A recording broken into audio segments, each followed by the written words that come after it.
Hey, what's up, everybody? Hope you are all doing well. Don't know how to make this video. Um, don't know how to make this video, but let's just say I was watching a Russell Brand video the other day. Every now and again, I'll indulge in a Russell Brand video.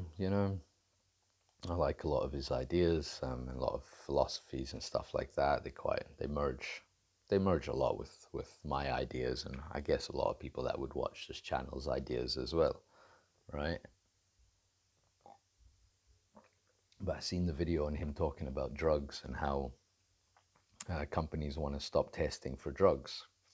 And his idea is that these companies are just giving in, that they're wanting to increase their workforce and they don't care who they put on their workforce. But that's a really fucking Daily Mail-esque attitude to have towards drug decriminalization or drug legalization in the first place. Almost as if to say, and Russell really kind of almost drives home this thought process um, for me from him. His idea is that um, now now people are going to be going to work wasted, and or maybe, oh, stoned at work, and oh yes, I'm stoned, is a very Daily Mail sort of attitude towards weed when he was talking about it. And he says he's been a previous user before. Fair enough. Um, I don't know how he used cannabis. I really don't. I don't know if it was joints or, you know, I mean, he wasn't dabbing, that's for sure. Um, Chances of him having bongs, all right, okay, yeah, I'll put that up there, 50%, 60% maybe. I don't know. Um, Joint smoking. I'm gonna say that's probably what he was doing, mixing with tobacco. Not that, not, I'm not saying that mixing with tobacco is bad for everybody. I I remember I defended my use with it like you wouldn't believe. I would have said, I need a joint now, right? That would have been something that I would have said. I need a joint, or I need weed, something like that. And I would have to go out of my way to kind of make sure that I had tobacco and that I had cannabis as well. So when I went pure over 10 years ago, you drop the addiction to tobacco, and all of a sudden you realize um, you were only ever chasing the tobacco. Now I forget about weed all the time. Like, I mean, I regiment it. I regiment it. I try and have um, weed every night before I go to sleep. Oh, you get stoned every day. Yeah. Yep. I like sleep. I like things like that. And I've heard all kinds of arguments for it. We'll go out and do more exercise. Yeah. Yeah, I used to cycle 10 hours a day, 6 days a week. Um, I played football for absolutely years, club football and whatnot. Um, Played cricket, 18 cricket. I was always involved in track and field, 100, 200, 400, 800, 1500. I'd do 5 kilometer, I'd do 10 kilometer cross country, long jump, high jump. Um, and I struggled with sleep my whole life, my whole fucking life. So finding weed, um, which also which also regulated my endocannabinoid system, which meant I felt a lot better. Felt a lot better. Helped with depression, anxiety, helped me get me out of my shell and all of these things. So with the Russell idea, it's like, this sort of Daily Mail attitude against stoners, against cannabis users. It's a really strange one, because it doesn't reflect cannabis, right? It's not reflecting cannabis. These views that he has about and it's not just him. I guess it sounds like I'm picking on Russell, but it's not Russell. I like Russell. It's the attitude. It's that ingrained, maybe British attitude. I think it's like stoners are lazy or head in the clouds, or yeah, just lots and little small little things, showing up to work stoned. I mean, I speak to thousands of cannabis users every month, and I, I see a massive amount who do get stoned every day, who are sitting dissertations, are doctors, are lawyers, they work for the councils. Everybody's getting stoned. It's the idea for Amazon to not drug test employees, or other businesses to not drug test employees, is not an encouragement for people to get high, right? If you're operating heavy machinery and all of that shit, if you work offshore, if you're into sports, there are drug tests. There are things that people have to go through if your job depends on it. But if you're stacking shelves and shit like that, or if you're collecting customers' orders, or you know, whatever the fucking job is, it doesn't matter. Things can get monotonous. They really can. And weed can really help out with fucking making things move a little bit quicker. Sometimes it feels like the world's going slower, but things are fucking moving quicker. They're falling into place. You're getting a little bit blazed, and you're getting on with your day, right? Small little. Not everybody needs weed. Not everybody needs heart medication, right? Not everybody needs thyroid medication. Some people just need a little bit of endocannabinoid regulation. So no, Amazon aren't encouraging drug use. They're realizing that people are human. They're realizing that they've been criminalizing humans for years, reducing the amount of staff that are available, creating a black market. If you drug test people, and we're talking about things like weed here, um, if you're drug testing for cannabis use, and your job doesn't require you to be in charge of the lives of other people,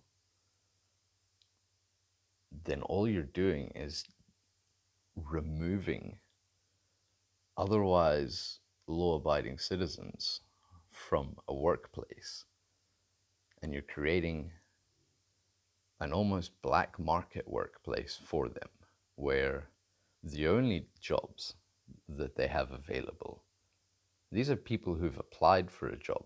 To get rejected from a job because you failed a drug test means that you've rejected somebody who's taken the time out of their day, out of their lives, and they've put the effort into trying to join a company where they think that they may be either beneficial to the company, or they may be able to earn a wage for them, for their family, and stay alive. So you've taken that person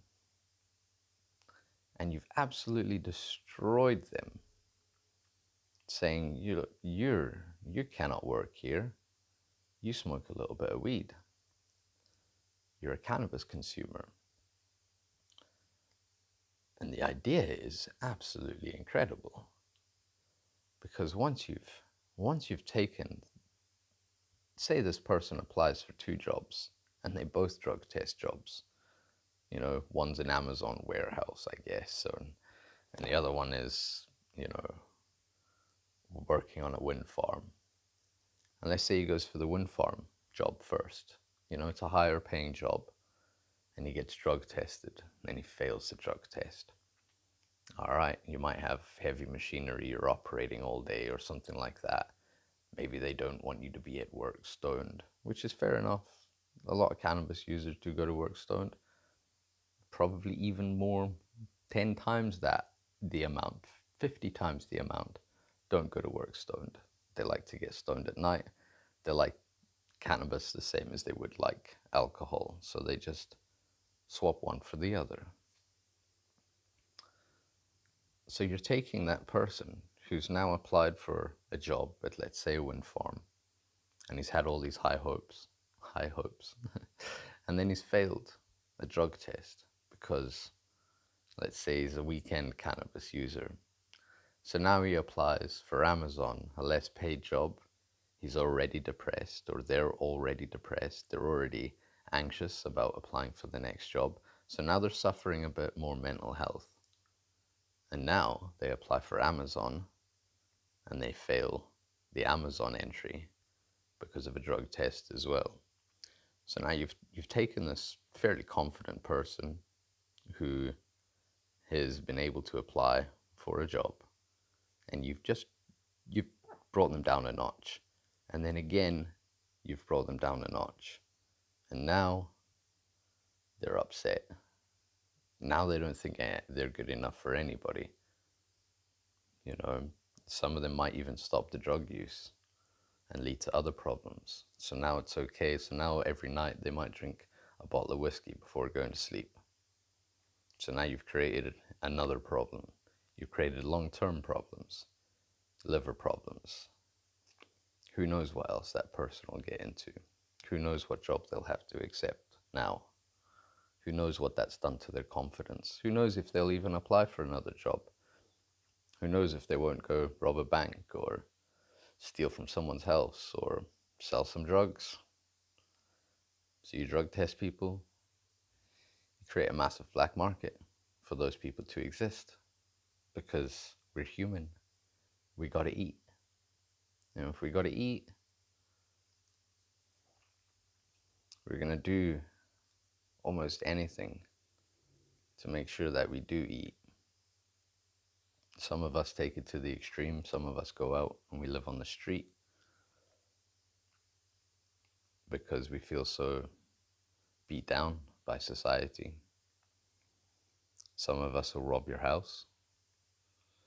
It's kind of crazy. There's a lot of people out there that'll just do anything. And meanwhile, you've got things like Parliament. What did they do? Drug tested Parliament and found traces of cocaine on all the toilets 20 minutes after the place was cleaned. I don't know, how much to look into that, but I mean, that's pretty fucked up.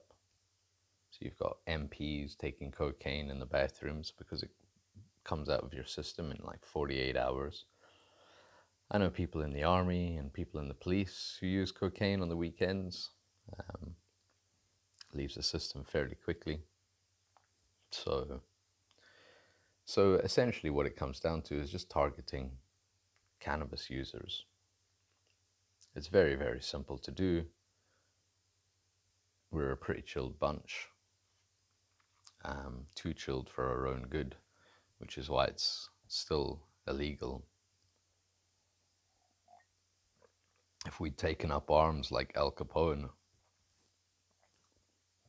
I'm pretty sure they'd have decriminalized it a long time ago. But not all of us are cannabis users. And therein lies the problem. Therein lies the problem. So, I'm taking too much of your time. But Russell is wrong in this side of things. It's absolutely fine. It's absolutely fine. The direction that we're heading in. We're going to stop targeting people for being people and start looking at people for the skills that they offer.